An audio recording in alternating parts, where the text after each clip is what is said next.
Hello दोस्तों, शाहिदा की पाठशाला में आपका एक बार फिर से बहुत बहुत स्वागत है। दोस्तों, आधारशिला कार्यान्वयन जो योजना बनानी है उसमें किस तरह से हमें कालांशों की रणनीतियाँ करनी है, पहले तो हम ये जान लें कि भाषा एवं गणित में कक्षा 3 तक के जो शिक्षण योजना बनानी है वो आधारशिला क्रियान्वयन संदर्शिका के अनुसार बनानी है। ये भाषा की है, इसमें क्या क्या कालांशों की रणनीतियाँ हैं, आइए हम इस पे चर्चा करेंगे। लेकिन इसके पहले आप हमारे चैनल को लाइक, शेयर और सब्सक्राइब ज़रूर कर दें। देखते हैं कालांशों की रणनीतियाँ। ये जानने और समझने की कोशिश करेंगे कि किस तरह भाषा के तीनों कालांशों में काम होगा। 3 कालांश में काम होना है भाषा के, और उन कालांशों में काम करने के लिए किन किन शिक्षण अधिगम सामग्रियों का उपयोग किया जाएगा। हम यहाँ ये भी चर्चा करेंगे कि इन अधिगम सामग्रियों से संबंधित कौन सी गतिविधियाँ कक्षा में कराई जाएंगी एवं प्रत्येक कालांश में मुख्य रूप से किन किन अधिगम दक्षताओं के विकास पर काम किया जाना प्रस्तावित है। यहाँ पे 22 सप्ताह की हमको कार्य योजना बनानी है, उसी के हिसाब से हमें अपनी शिक्षक डायरी भी भरनी है। देख लेते हैं क्या क्या कैसे करना है। साप्ताहिक कार्य योजना भी हम एक एक करके आपको प्रत्येक सप्ताह की कार्य योजना आपको ज़रूर मिलेगी। आप इस चैनल को सब्सक्राइब कर दें। लेकिन इसके पहले हमें कालांशों का विभाजन किस तरह करना है ये जानना हमारे लिए बहुत ज़रूरी है। तो आइए देखते हैं। कालांश प्रथम में भाषा शिक्षण के प्रथम कालांश में मौखिक भाषा विकास से संबंधित दक्षताओं लक्ष्यों को आधार बनाकर कार्य किया जाएगा। इस दौरान बच्चों को मौखिक भाषा विकास के अंतर्गत अपने विचारों को एक दूसरे के साथ साझा करने, सोचने, अनुमान लगाने, अपने विचार पर आधारित तर्क करने, किसी अन्य के विचार पर तर्क सहित सहमत या असहमत व्यक्त करने आदि के मौके दिए जाएंगे। इसके साथ ही सामाजिक एवं भावनात्मक जुड़ाव से संबंधित गतिविधियों पर भी कार्य किया जाएगा। जैसे कि ये पाठ्यपुस्तक, आप भाषा शिक्षण की पाठ्यपुस्तक पंखुड़ी के पाठ एवं कविताएं मौखिक रूप से बच्चों को सुनाएंगे तथा उस पर आधारित मौखिक चर्चा बच्चों के साथ योजनानुसार करें। चित्र चार्ट पर भी कार्य करना है, कविता पोस्टर पर कार्य करना है। ये जो हमारे मिले हैं प्रिंट रिच मटेरियल उसी से है। अनुभव आधारित कार्य, इस गतिविधि के अंतर्गत आप बच्चों के साथ उनके पूर्व अनुभवों पर चर्चा करेंगे। कहानी पोस्टर पर कर आप विद्यालय में उपलब्ध कहानी पोस्टर के माध्यम से बच्चों को कहानी सुनाने के साथ साथ कहानी के बारे में अनुमान लगाने, कहानी के अंत के बारे में विचार करने, चिंतन करने और कहानी के पात्रों के स्थान पर खुद को रख कर सोच पाने के मौके दें। चित्र कहानी पोस्टर पर कार्य करना है। घटनाक्रम, बातचीत एवं बच्चों को समूह में बांटकर कहानी निर्माण का कार्य करना है। स्थानीय गीत, कविता, कहानी पर कार्य करना है। इसके लिए आधारशिला क्रियान्वयन संदर्शिका कक्षा 1, 2, 3 का उपयोग भी किया जा सकता है और इससे संबंधित लेखन कार्य भी करना है। ये सब हमारा कालांश प्रथम का कार्य था। अब देखते हैं कालांश द्वितीय में क्या क्या है। सत्र 2022-23 के भाषा के द्वितीय कालांश में हम बच्चों के साथ डिकोडिंग, वर्ण मात्रा पहचान, ब्लेंडिंग, शब्द एवं वाक्य पठन के अभ्यास से संबंधित गतिविधियां करेंगे। इसके लिए बच्चों के साथ डिकोडिंग पर आधारित व्यवस्थित शिक्षण कार्य शिक्षकों के द्वारा कक्षा में किया जाएगा। व्यवस्थित डिकोडिंग पर हमने अध्याय बुनियादी भाषा के सीखने के सिद्धांत पर बातचीत की है।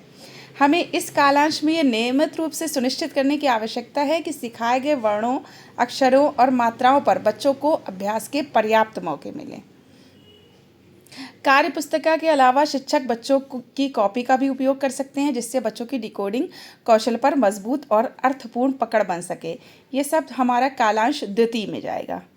कालांश तृतीय में पठन पर कार्य करना है। सत्र 2022-23 भाषा के तृतीय कालांश में पठन कौशलों पर कार्य किया जाएगा। इस कालांश में बच्चों के साथ आदर्श पठन, साझा पठन, मार्गदर्शन में पठन एवं स्वतंत्र पठन पर कार्य किया जाएगा। बिग बुक है जो उससे पठन पर कार्य किया जाएगा। एक बड़ी पुस्तक होती है जिसके फॉन्ट और चित्र सामान्य पुस्तिका की तुलना में बड़े होते हैं। सहज से पठन पर कार्य करना है। सहज पर बच्चों के साथ मौखिक रूप से कहानी सुनाकर पढ़ना, मार्गदर्शन में पठन एवं स्वतंत्र पठन पर कार्य किया जाएगा। इन पर किस प्रकार का कार्य किया जाना है इसका विवरण संक्षिप्त शिक्षण योजनाओं में है जो आगे आपको दी जाएगी। स्वतंत्र पठन के अवसर भी देना है बच्चों को। अलग से समय मिले तो बच्चों को स्वतंत्र पठन के अवसर अवश्य दें। इसमें ध्यान देने के लिए ये बात ज़रूर है कि इन सभी गतिविधियों एवं शिक्षण अधिगम सामग्री पर किस प्रकार चरणबद्ध तरीके से कार्य करना है यह शिक्षण योजनाओं में विस्तार से दिया गया है। कक्षा में शिक्षण प्रक्रिया का क्रियान्वयन करने के पहले आप संबंधित शिक्षण योजना को पढ़ें और ज़रूरी तैयारी भी करें। सभी शिक्षण योजनाएं निश्चित शिक्षण उद्देश्यों से जुड़ी हुई हैं और अकादमिक सत्र के लक्षित दक्षताओं को प्राप्त करने में सहायक होंगी। इसी तरह से दैनिक शिक्षण योजना भी हमें बनानी है कि कैसे होगा, इसकी ज़रूरत क्यों है। प्राथमिक कक्षाओं में विशेष रूप से कक्षा 1 से 3 तक भाषा की शिक्षण योजना बनाते समय हमें किन किन बातों का ध्यान रखना ज़रूरी है। शिक्षण योजना की क्या ज़रूरत है, इसमें हम ये देख लेंगे। 2 तरह की शिक्षण योजनाएं हैं, विस्तृत शिक्षण योजना, संक्षिप्त शिक्षण योजना। आप चाहें तो इसका स्क्रीनशॉट भी लेकर आसान कर सकते हैं अपने काम को। विस्तृत शिक्षण योजना में किसी भी नई दक्षता, अधिगम शिक्षण, अधिगम सामग्री पर कार्य करने के दौरान गतिविधियों पर कार्य करने की चरणबद्ध रणनीति या प्रक्रिया का विस्तृत विवरण। संक्षिप्त शिक्षण योजना में पहले से सीखे गई दक्षताओं, अधिगम शिक्षण सामग्री पर कार्य करने के दौरान गतिविधियों पर कार्य करने की चरणबद्ध रणनीति या प्रक्रिया का संक्षेप में वर्णन।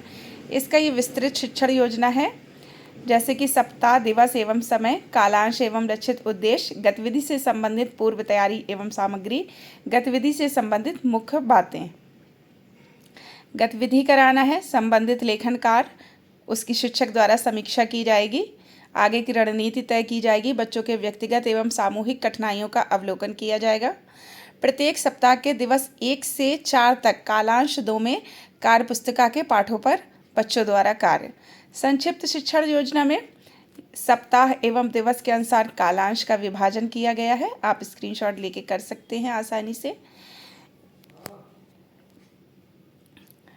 पुनरावृत्ति, जैसे 5वें दिन जो हमें करना है, 5वें दिन दूसरे कालांश में प्रत्येक 5वें दिन पुनरावृत्ति का कार्य किया जाएगा। इस कालांश से संबंधित शिक्षण योजना एवं कार्य पुस्तिका के पाठ हरे रंग के हैं। ये विस्तृत पाठ योजना, संक्षिप्त पाठ योजना। कार्य पुस्तिका पुनरावृत्ति पाठ। फिर 6ठे दिन में हमको साप्ताहिक आकलन करना है, कालांश दूसरे और तृतीय में। विस्तृत पाठ योजना, संक्षिप्त पाठ योजना। साप्ताहिक आकलन मैंने सीख लिया, ये करना होगा। समूह के साथ रेमेडियल कार्य, बच्चों के साथ पुनरावृत्ति एवं अभ्यास कार्य। सावधिक आकलन में सप्ताह 9 और 18वें सप्ताह में सावधिक आकलन की योजना है। इसके लिए आप अध्याय आकलन एवं पुनरावृत्ति के सावधिक आकलन से संबंधित खंड को ध्यान से पढ़ें। साथ ही सप्ताह 9 एवं 18 की शिक्षण योजना को आधार बनाकर कार्य करें। रेमेडियल कार्य एवं पुनरावृत्ति, अभ्यास कार्य। फिर इसके बाद है गृह कार्य और ग्रीष्मावकाश कार्य। आप ये देख लें, पूरा इसमें दिया गया है किस तरह से हमें बनाना है। सप्ताह चौथे के 6ठे दिन के तीसरे कालांश की शिक्षण योजना में ग्रीष्मावकाश से संबंधित निर्देश दिए गए हैं। कार्य पुस्तिका में कुल 10 पाठ ग्रीष्मावकाश के कार्य के लिए हैं। सप्ताह 5 की शिक्षण योजना पर कार्य करने से पूर्व बच्चों से ग्रीष्मावकाश के कार्य से संबंधित बातचीत करें। मतलब 4 सप्ताह पूरे करना है, उसके बाद ग्रीष्मावकाश होगा।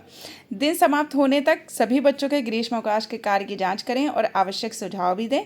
इसके बारे में अभिभावकों से भी बातचीत करें। इस पर हमने अध्याय अभिभावकों की भूमिका में चर्चा की है।